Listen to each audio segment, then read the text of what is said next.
It is time. Watches and Wonders is about to start, the biggest watch fair of the year, and the Rolex predictions and rumors are picking up the pace and get juicier by the day. So for this video, I have gathered all the leaks and speculations and expert opinions to bring you the most likely new releases, material innovations, size changes, and potential discontinuations, including a brand new GMT for the 70th anniversary, the potential return of an icon, or the discontinuation of some of the biggest fan favorites, including mine, of the past years and more. So in this video, we'll break down all the trends and possibilities and discuss what surprises Rolex might have in store for us. Will 2025 be a legendary year for Rolex? Well, let's find out. And guys, listen, I know some of you might say, Jenny, who the hell even cares about this? I do. I really do care about this. I think it is so fun to speculate. I love the gossip and it's a bit of escapism. What can I say? I'm doing this video for myself, basically. So yeah, if you're the same as myself, stay tuned. If not, stay tuned as well and find out if there might be something that surprises you. And yeah, without further ado, let's get into this. Okay, we're going to start out rather tame with some more general predictions for updates regarding the Rolex catalog. The RLX Titanium Yachtmaster 42 was, quite the success, and people seem to have really enjoyed the fact that Rolex took a step forward and introduced an entirely new alloy to their watches. And it wouldn't be Rolex if they didn't take it, slow and extend their titanium range bit by bit. So it wouldn't be a big stretch at all to assume that for this year we could see a new watch being introduced in titanium. Some speculate that we could see a new RLX Titanium Submariner, but my money is on the Titanium Explorer, mainly because, A, we already have a diver-ish watch in titanium with the Yachtmaster, and B, the Explorer case would be great fit in terms of execution in titanium and the overall fact that, it's an entirely different type of watch too. I also saw some renderings of a Sea Dweller in titanium. Well, yeah, I guess that's fine too. There are also speculations about entirely new dials for Rolexes, fancier watches, more specifically the 1908, which is a new range. They're still, very much standard in terms of dial variations as of right now. And we have now known for a long time that when it comes to dress watches, like, the day-days, for example, and their dials, Rolex can get pretty crazy. So yeah, why not put some new, like a malachite or lapis lazuli dial in the 1908 too? We've seen it on the day-days. It would most definitely look quite cool, and it would perhaps help to make the 1908s a bit more, let's say, attractive to those who might have the funds for a watch like that, but aren't overly excited about the current selection of your typical like Submariner or Sky Dweller or whatever. They're looking for a bit more refinement. And then there was something I would love to see, but I won't think it is actually going to happen anytime soon. The Submariner is a cult classic, everyone knows that, and their diameter of, I think it's currently 41mm, might not be the smallest, but in terms of case proportions, it still works out for most people. And there were lots and lots of posts about the possibility of a 37mm diameter Submariner. Like I said, I personally would love a smaller sub. It kind of would mimic this 37mm Yachtmaster, which I think is probably one of the most ideally sized watches ever, but I don't see the Submariner being shrunk in the next years. They have updated the Submariner 2 recently to, now add a whole entire new size range to the mix, I think. And on a smaller note too, I believe this was also something I saw popping up the last year, is the possible change, or let's say addition, to the existing bracelet option on some sport models. The Submariner in particular, some have been speculating about the possible introduction of the Jubilee bracelet on the Submariner. Though it is, not official, like a public statement, you can indeed, we tried it, swap out bracelets to fit a Jubilee onto your Submariner. My husband once did that a couple of years ago, I think. As you can see, I think we took a photo of it. I don't think it looks bad, but I would say I prefer the regular bracelet on the sub. But yeah, it kind of makes it a bit more fancier. And you could be doing that right now anyways. Right, let's move over to more specific model speculations. At first, there's something potentially very interesting and entirely new. According to some sources, a bit ago, Rolex filed rights to the name Land Dweller, which obviously sounds very much like, the counterpart to the already existing Sky Dweller. This could perhaps be a more, like a field type pendant to the Sky Dweller that uses the ring command bezel in a different way. On the other side, lots of people also commented on the fact that Rolex files claims, not necessarily because they, want to release a watch like that, or files names, but just to cover all of their bases and to have dibs on whatever is namely related to the brand, so no one can come in and create a Land Dweller and be naughty with it. But putting that thing aside, there's supposed to be a really cool addition to the Explorer. The Explorer has been and still is one of those Rolex watches that people hail as one of the few Rolexes that don't look like one, which is something many people seem to prefer apparently. And speculations have come up stating that we could be seeing a new dial color on the Explorer, more specifically a white enamel on both sizes, the 36 and a 40 millimeter.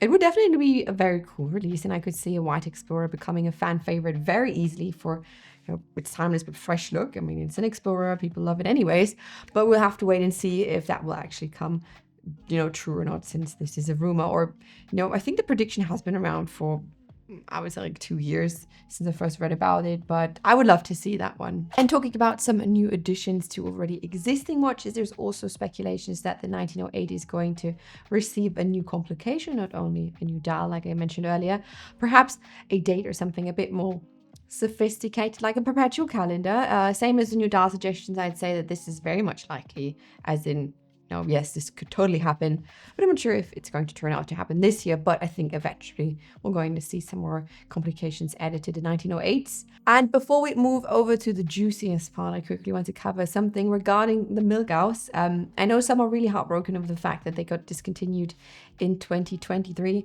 since it was considered the underdog of all the Rolex watches and also dubbed the nerdiest of them all. The Milgauss was first released in 45 or 55. I think some are switching between these 2 years. So perhaps, since this would, if it's 55, mark a 70th anniversary, it would be a nice touch to re-release the Milgauss with a facelift to celebrate the occasion, kind of updated, perhaps in a new air king-like case with a 39 or 40 millimeter diameter, and then the lightning bolt seconds hand, or perhaps a cool new dial variant that we haven't seen before.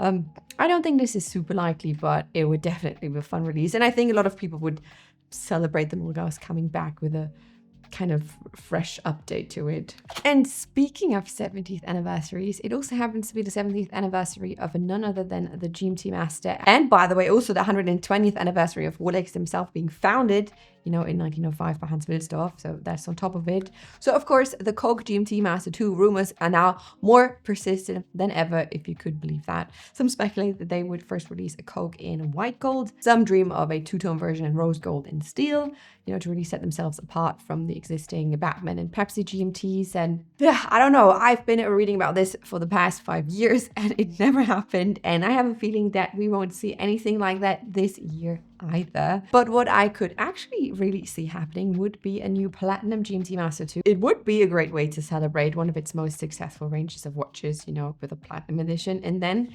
in a full Platinum Rolex fashion, it would come with the blue dial and then a matching blueberry styled bezel to perfect the look, as well as having it as a kind of throwback to the vintage GMTs with their blueberry bezels. Additionally, I could also see them insert perhaps a sapphire case back, same as they did for the Daytona, to really, mark the occasion with a special edition like that. I think that would go so well. And I think for this case, and no pun intended here, there are several possible configurations that I could see happening, for a new Platinum GMT.